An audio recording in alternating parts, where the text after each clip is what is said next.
estudiar el comportamiento experimental de los gases, rigiéndonos en el modelo de los gases ideales. El objetivo de esta práctica es calcular los moles que hay en este gas junto con la presión atmosférica. Los instrumentos que vamos a utilizar son el baño termostático, la regla, el medidor, junto con el termómetro de mercurio. Ahora proseguiremos al fundamento teórico. Para realizar esta práctica nos vamos a basar en la ecuación de los gases ideales de Clapeyron, que se puede utilizar en este caso, ya que trabajamos con gases con densidades bajas, a temperatura ambiente y presión atmosférica. Vamos a aplicar el procedimiento de la práctica. Primeramente se quita el tapón para conseguir que esté la presión atmosférica aquí.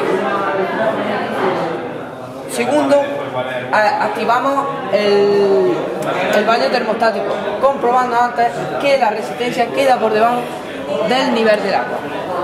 Esto consigue que el gas esté estabilizada la temperatura del gas, y esa temperatura se anota midiéndola aquí, que son 23 grados.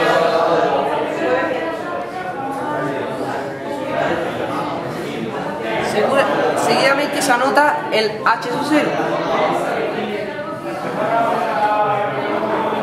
y desde el 0 se va aumentando centímetro a centímetro el H2, que es la altura de este mercurio, y se anota la altura H1. Este mismo procedimiento se realiza seguidamente subiendo H1, H2 y anotando H1. Sigue subiendo H2 y anota H1.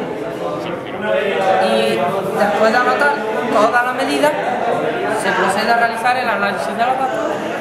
A continuación vamos a continuar explicando cómo se calculan los diferentes parámetros necesarios en la práctica. El primero de ellos es el volumen de gas contenido en el tubo 2.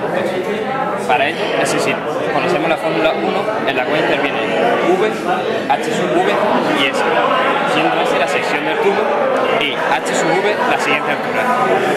H sub V es la diferencia entre H sub 0 y H sub 1, que es la altura que alcanza el mercurio dentro del tubo. Además, hay que sumarle un centímetro, que es el centímetro correspondiente a la parte coloreada del tubo.